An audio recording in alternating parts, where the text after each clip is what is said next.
The hospital corridor was bathed in that sterile, bluish light that always made Steffi uneasy.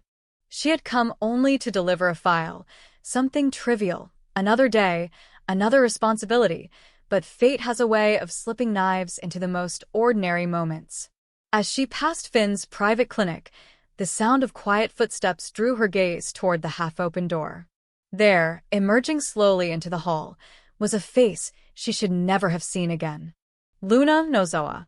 The same Luna whose funeral she had attended, whose ashes she had watched scatter beneath the relentless wind at the cliffs of Malibu. Luna, the woman whose death had nearly destroyed her family, whose absence had torn open wounds they had fought desperately to heal.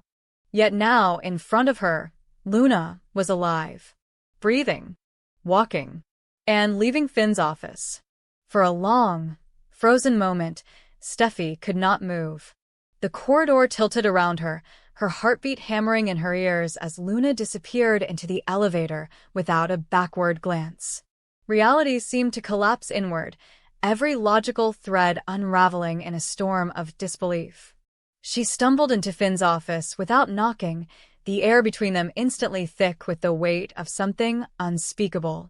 His eyes, those kind, steady eyes that once represented everything she trusted, widened in shock, then resignation. The silence between them was not just silence, it was an entire marriage on the edge of shattering. When Finn finally spoke, his voice was soft but broken, like a man confessing to something he had convinced himself was righteous. "She didn't die," he said. "I saved her." The words fell like a thunderclap, each syllable slicing deeper than any blade. Steffi stared at him, unable to process what she was hearing. He explained in fragments, medical jargon intertwined with emotional desperation. Luna had been found barely alive after the accident, her pulse faint, her breathing shallow. He couldn't accept the finality of her death, couldn't let go of the child he had only recently discovered was his. So he made a choice that would change everything. He falsified the records, declared her deceased, and moved her to a private facility far from Los Angeles, hidden from everyone, even from Steffi. He spoke of duty, not love. Of guilt, not betrayal. Luna had been sick, fragile, traumatized, lost in the chaos her own mistakes had created. Finn said he saw her not as a lover or a liability, but as his daughter, someone who deserved a second chance. He had monitored her recovery in secret, guiding her through therapy, ensuring she remained safe from the media, from judgment, from herself. To him, it was an act of redemption, a father's penance for not being there when she needed him most. But to Steffi, it was a wound that cut to the bone. As he spoke, Steffi felt her entire world rearranging itself into something unrecognizable. Every late night at the hospital, every vague excuse about research trips, every flicker of guilt in his eyes, they all snapped into place like puzzle pieces forming a grotesque image of deception. Her chest tightened as realization flooded her veins. While she had mourned Luna's death, while she had comforted others and tried to rebuild their family's shattered peace, Finn had been living another life, a hidden one, built on secrets and lies. Her anger came slowly, not as an explosion, but as a rising tide. She asked how he could have done this, how he could have stood by her side, watched her grieve, watched their family fracture, and said nothing. Finn's answer was quiet, trembling, sincere. "Because I couldn't watch you break again." He said he had wanted to tell her 1,000 times, but every time he looked into her eyes, he saw the woman who had already endured too much loss, her brother, her father's near death, her own emotional unraveling after the war between their families. He couldn't add one more betrayal to her list. So he bore the secret alone, convincing himself it was mercy. But mercy is often cruelty in disguise. Steffi's fury gave way to devastation. She walked through the clinic, her eyes landing on small traces of the life he had been hiding, a stack of patient notes with Luna's initials, a photo of her progress clipped to a medical file, even a hairbrush, Luna's, resting on the counter. Each object screamed of trust shattered, of intimacy replaced by duplicity. She turned to Finn, her voice shaking not with rage but heartbreak. You let me believe she was gone, she whispered. You let me mourn her, bury her, blame myself for something that wasn't even true. Finn stepped closer, reaching for her, but she flinched away as though his touch burned. His eyes filled with tears, the kind of tears that come not from weakness, but from the unbearable weight of love twisted into guilt. He said he had never meant to betray her, that his decision had nothing to do with passion or nostalgia, only with the raw instinct to protect a child. She's part of me, he said, voice cracking. And I thought saving her would save something inside me too. Steffi's mind spiraled. The man she had built her life around, the father of her children, the anchor who had once pulled her back from the edge, he had lied. And not about something small, not about a mistake, but about life and death. About family. The betrayal was too profound to fit into words. She thought of their marriage vows, of the nights they had promised each other no more secrets, no more ghosts. And yet here was a ghost made flesh, walking freely, while their truth crumbled beneath them. As the hours passed, the confrontation bled into silence.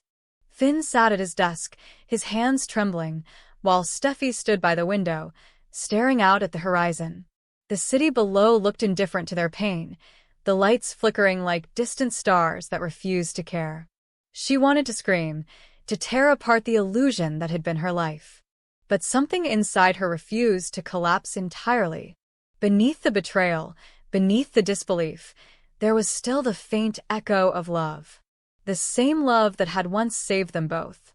And yet, love without trust was a house without a foundation. That night, Steffi left without a word. She drove through Los Angeles in silence, the memory of Luna's face haunting her every blink. She couldn't decide which hurt more, the lie itself or the reason behind it. Finn's secret was born of compassion, but compassion twisted into secrecy was still deceit. In her mind, she replayed the funeral, the tears, the condolences, the aching emptiness she had carried for months. To realize that all of it had been built on a fabrication left her hollow. Meanwhile, Finn sat alone in the clinic, his world collapsing in slow motion. He had convinced himself that his secret was righteous, that love justified deception when it served to protect. But now, in the aftermath, he saw the wreckage his choices had wrought. He thought of Luna, alive but fragile, hiding in a rented cabin by the ocean where no one would find her. He thought of the life he had risked to keep her safe, and the woman he might lose because of it. The irony was unbearable. He had saved one daughter only to destroy the mother of his children.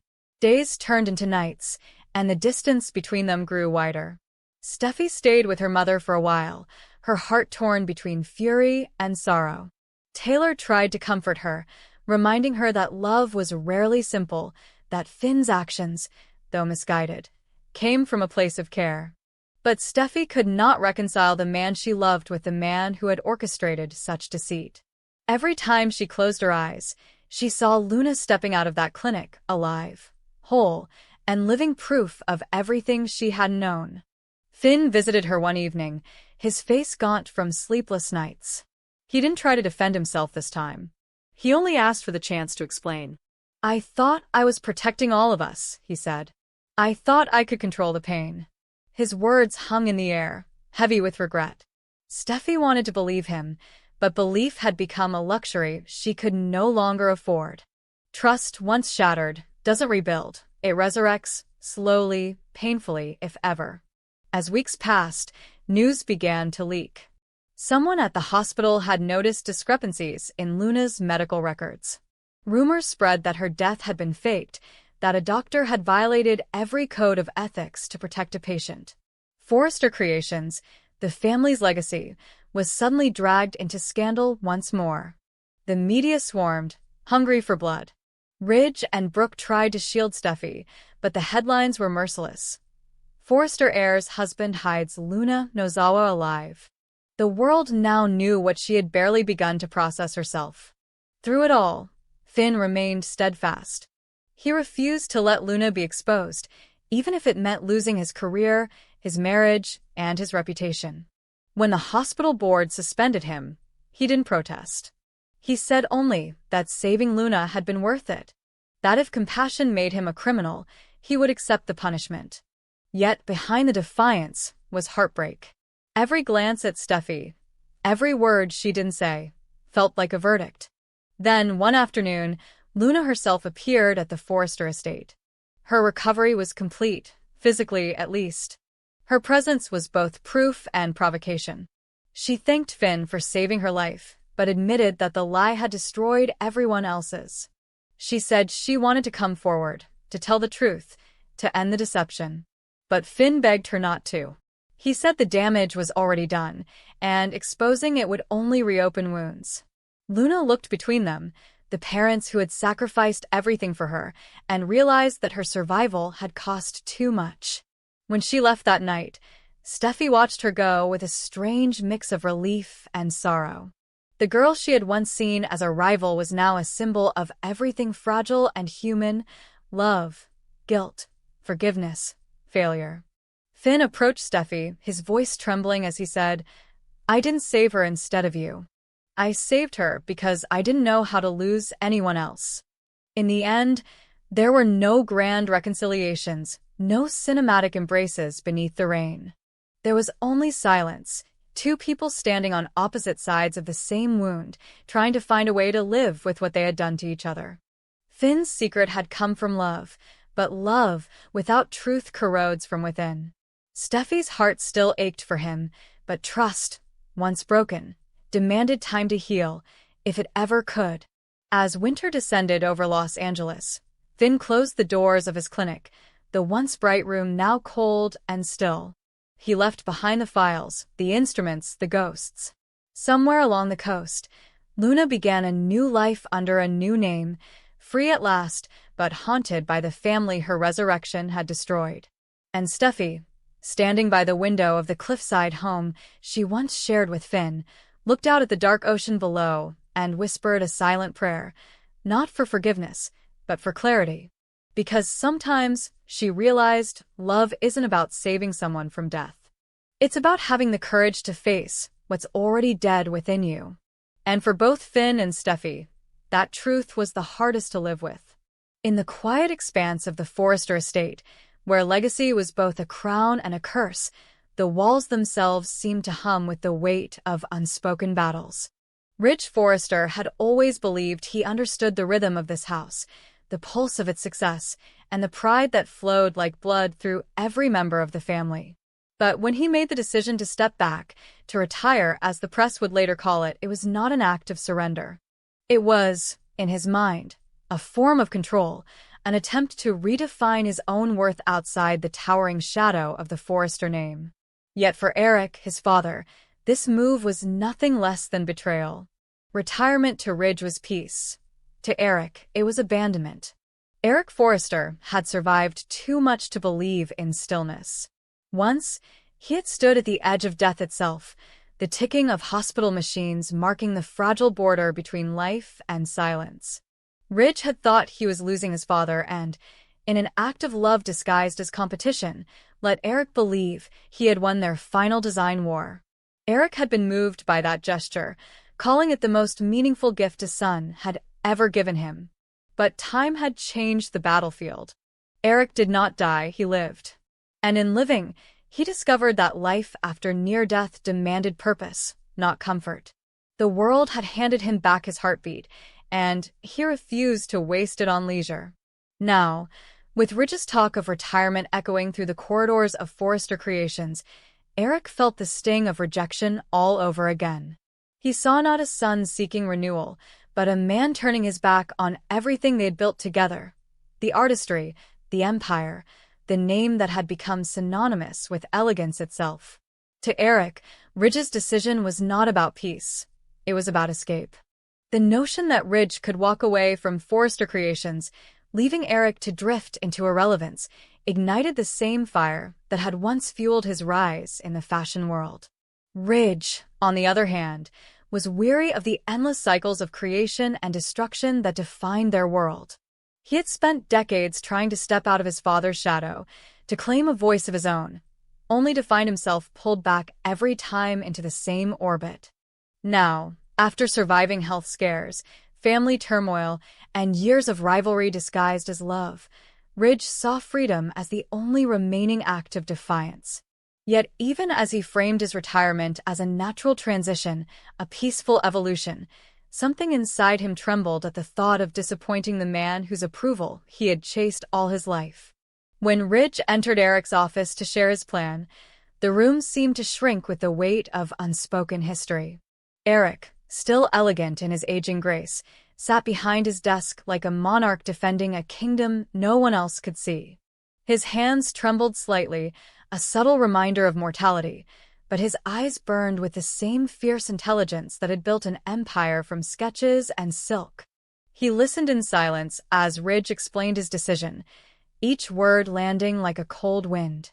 When the silence finally broke, Eric's response was not loud, but devastating in its quiet conviction. "You're giving up too soon." That phrase echoed for days afterward.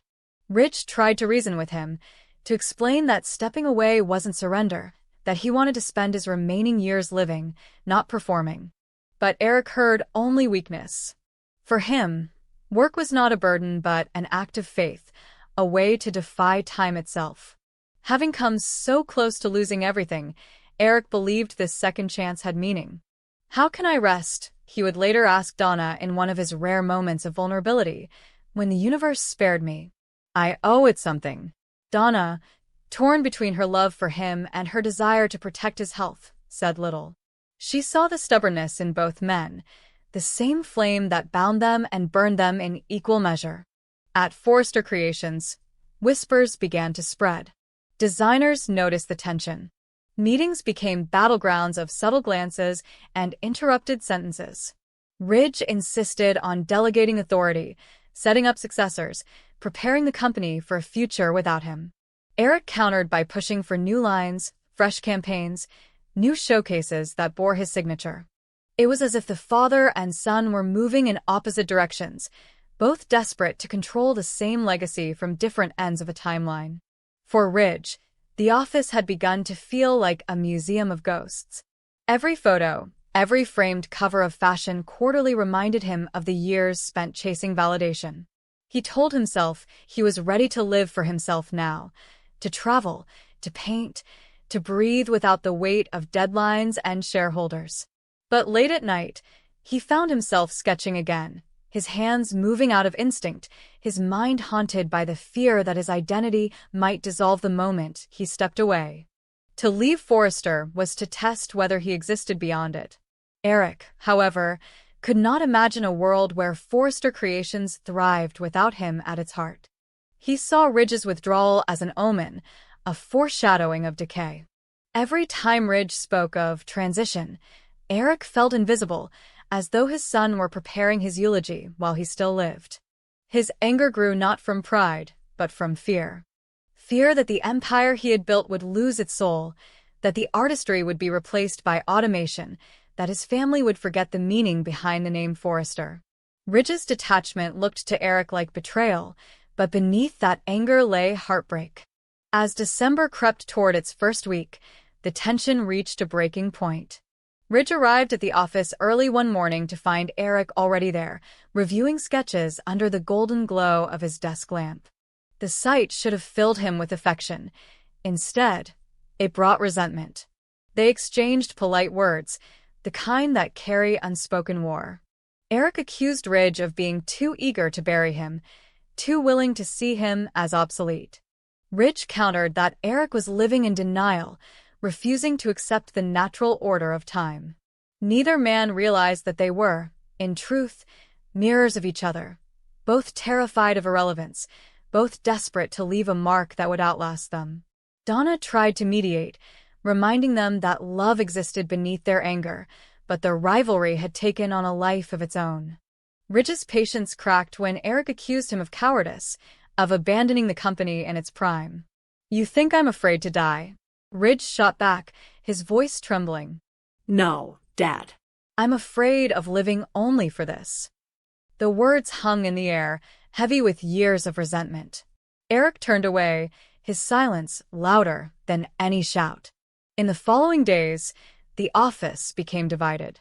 Staff whispered about a potential power struggle. Some believed Ridge was right, that Eric deserved to rest after decades of brilliance. Others sided with Eric, admiring his refusal to fade quietly. The rivalry spilled into boardrooms, design sessions, even family dinners. Brooke, caught between them, urged Ridge to find compassion, while Donna pleaded with Eric to let go. Yet neither man could. To yield felt like erasing oneself.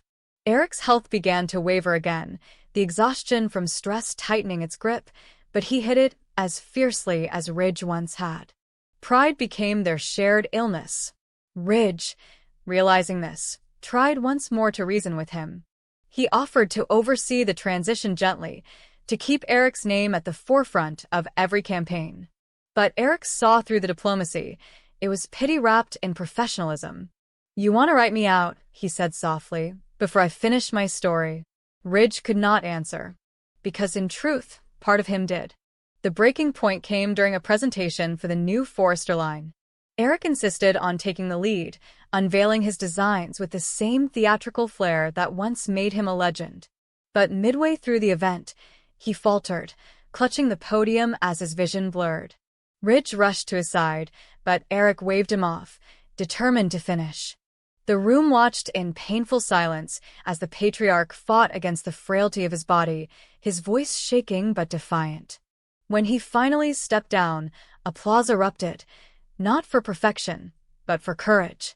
Ridge helped him backstage, and for the first time in months, neither spoke. The silence between them was no longer angry, it was heavy with understanding. Later that night, Ridge found himself in the empty design studio. He touched the sketches his father had left behind, lines drawn with the same confidence that had built an empire. In those lines, he saw not rivalry, but inheritance. Eric's stubbornness was love in disguise, just as his own withdrawal had been grief unspoken. He realized then that every generation of Foresters had fought the same war between holding on and letting go. When Ridge returned home, he called Eric, not as a rival or successor, but as a son. Their conversation was brief, quiet, and stripped of pride. Ridge told him that he would stay at Forester Creations a little longer, not to compete, but to stand beside him. Eric, though too proud to admit relief, smiled faintly. "Then we build together," he said. For the first time, those words sounded like peace. In the weeks that followed, the tension didn't disappear, but it softened. Father and son worked side by side again, their disagreements now tempered by a deeper understanding. Eric continued to dream, to design, to breathe life into his art. Ridge began to see that retirement didn't have to mean escape. It could mean transformation, when the time was right. Forester Creations thrived, not because one man won, but because two finally learned that legacy isn't about control. It's about continuity. By the time the holidays arrived, the company had entered a new era, one marked not by competition, but by reconciliation. Yet the shadow of mortality still lingered in the background, a quiet reminder that even the most beautiful designs eventually fade. Eric knew his time was finite, but he no longer feared it. Ridge knew his father's fire would one day extinguish, but he also knew it would live on in every thread they had woven together. And so, in the great circle of creation and inheritance, the feud that once threatened to destroy them became the very thing that bound them again. Forester Creations stood tall beneath the city lights, a monument to artistry, resilience, and love misunderstood but never lost. Father and son had fought for dominance, but in the end, what they found was something greater: understanding, forgiveness, and the quiet truth that even in rivalry, there can be grace.